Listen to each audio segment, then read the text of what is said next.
네, 안녕하세요. 이루신문 시민석 기자입니다. 14명의 탑이 임영웅을 꺾었다. 우리 담당 PD가 정해준 오늘 제목인데요.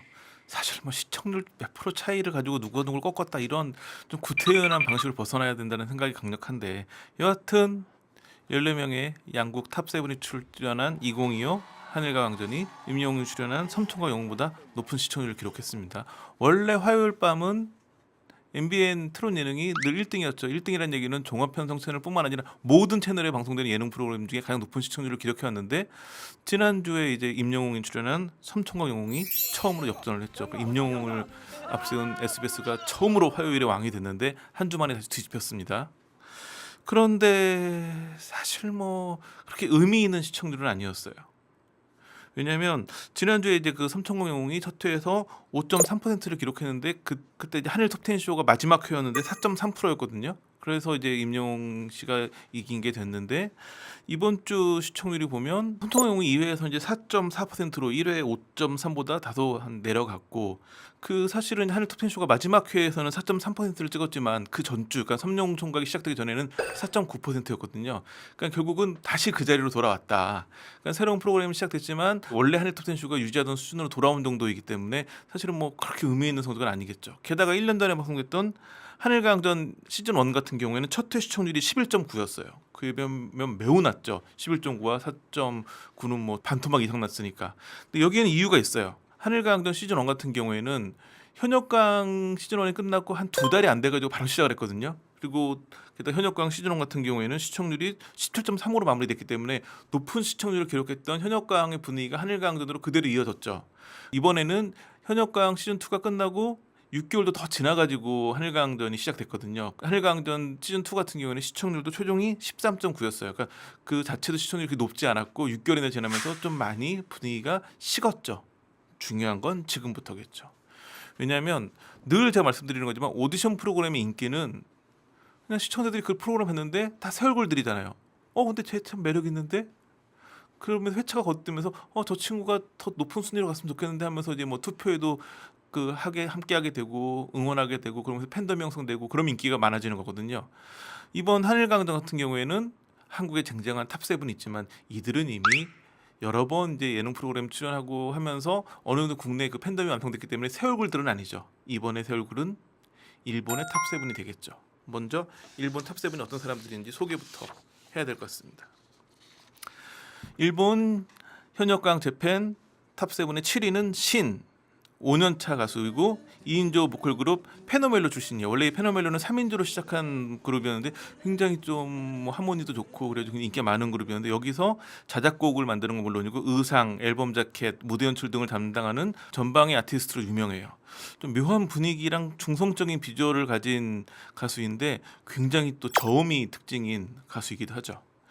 6위는 키모토 신노스케, 현역 빵년차예요. 그러니까 현역가이긴 하지만 현역 가수는 아닌 출연자인데 하지만 가장 유명한 참가자예요. 왜냐하면 휴화시대 레전드인 일본의 국민 가수 사이조 히데키의 아들이에요. 또 본인의 가장 큰 그 특기도 5살 때부터 아버지한테 직접 배웠다는 드럼인데, 드럼을 굉장히 현란하게 연주하는 그런 참가자죠. 5위는 슈, R&B 보컬 감독이 굉장히 유명한 가수인데 이번에 첫 테스트 보니까 저도 원래 좀 제가 R&B를 좋아해서 그런지 노래를 너무 잘하더라고요.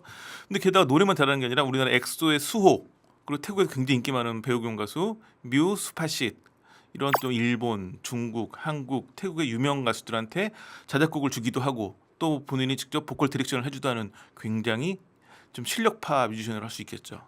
4위는 준이, 현역 4년 차로 제가 보기에는 국내에서 가장 인기가 많을 수 있는 참가자이기도 하죠. 왜 그럴까요? 잘생겼어요. 프로듀스 101 재팬, 그러니까 일본 버전에서 인기를 끌었던 아이돌이고, 뭐 한국어, 일본어, 영어를 모두 잘하는 3개국을 구사할 수 있는 실력, 그리고 작사, 작곡, 댄스까지 가능한 올라운더 아이돌이에요. 제가 보기에는 뭐 비주얼이 워낙 좋아서 또 23살 어리고 인기를 끌지 않을까라는 생각이 들고, 3위는 타쿠야, 현역 7년 차로 일본 보컬 그룹 컬러 크리에이션 출신이에요. 굉장히 좀 보이스가 청량하고 아주 고음이 좋은 그런 가수죠. 2위는 마사야, 현역 6년 차로 3인조 일본 힙합 그룹 에이지의 메인 보컬이에요. 에이지 같은 경우는 일본에 굉장히 인기가 많은 그룹이고 여기서 굉장히 또 메인 보컬이기 때문에 실력을 인정받았고 별명이 칸사이의 빛이에요.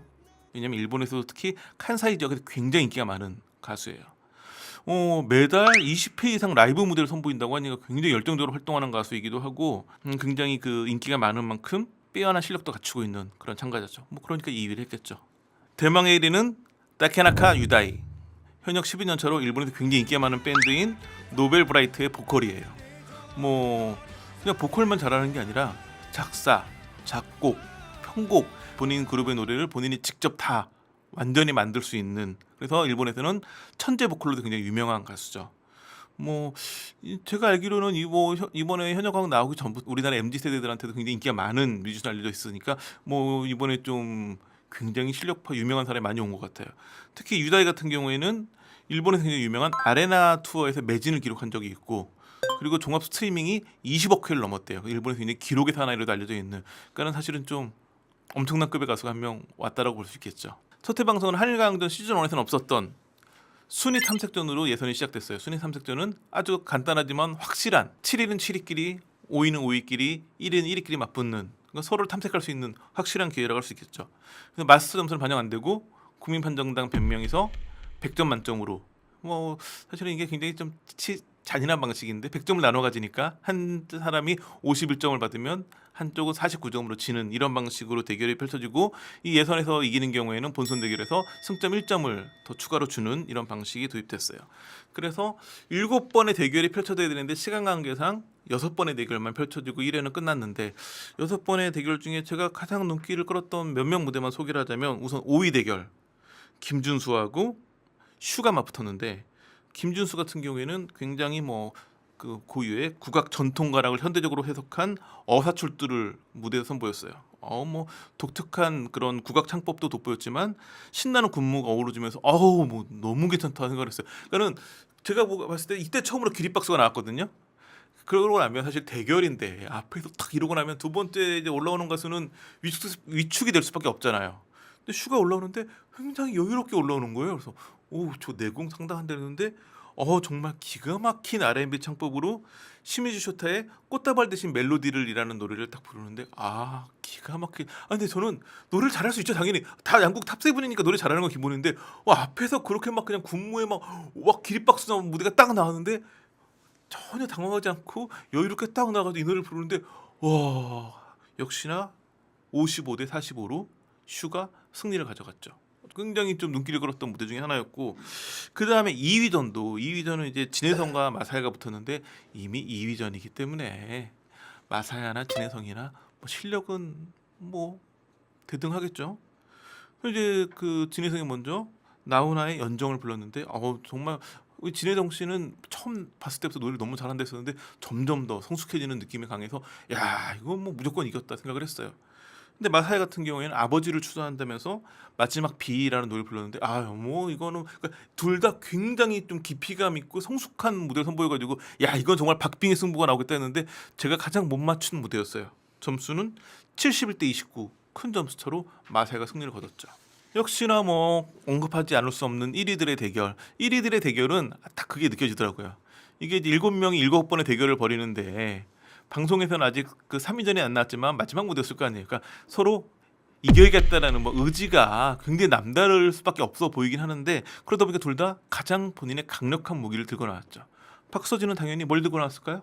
장구를 들고 나왔겠죠. 그래서 장구와 함께 배띠워라를 불렀는데, 이게 혼신의 힘을 다해가지고 폭발적인 고음을 쏟아내면서 장구를 치면서 정말 완벽한 무대를 선보였고, 일본 1위 유다이 같은 경우에는 그 본인이 속해 있는 밴드 노벨브라이트의 곡 워킹 위드 유를 불렀는데, 이게 딱 있어요.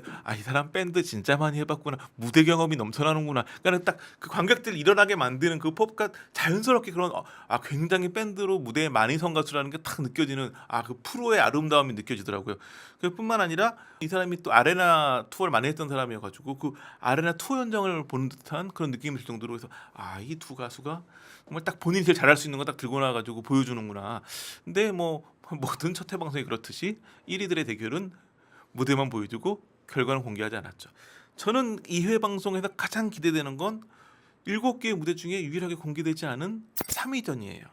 에릭과 타쿠야가 맞붙었는데, 그 하늘가항전에서도 가장 마지막 무대가 기가 막혔었거든요. 그래서 제가 보기에는 제작진이 아무래도 7번의 대결 중에 가장 드라마틱하기 때문에 2회로 빼놓은 게 아닐까. 그래서 2회 방송이 굉장히 기다려지고 있습니다.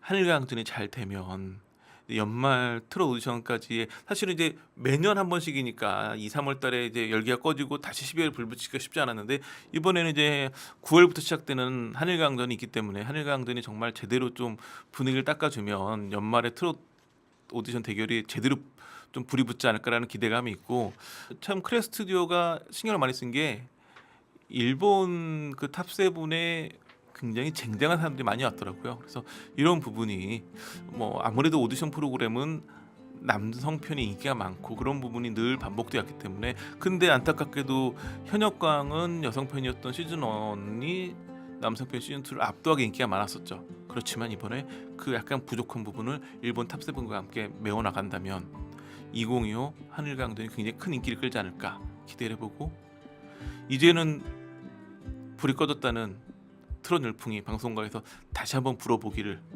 기원하겠습니다. 자, 오늘 준비한 소진 여기까지입니다. 감사합니다.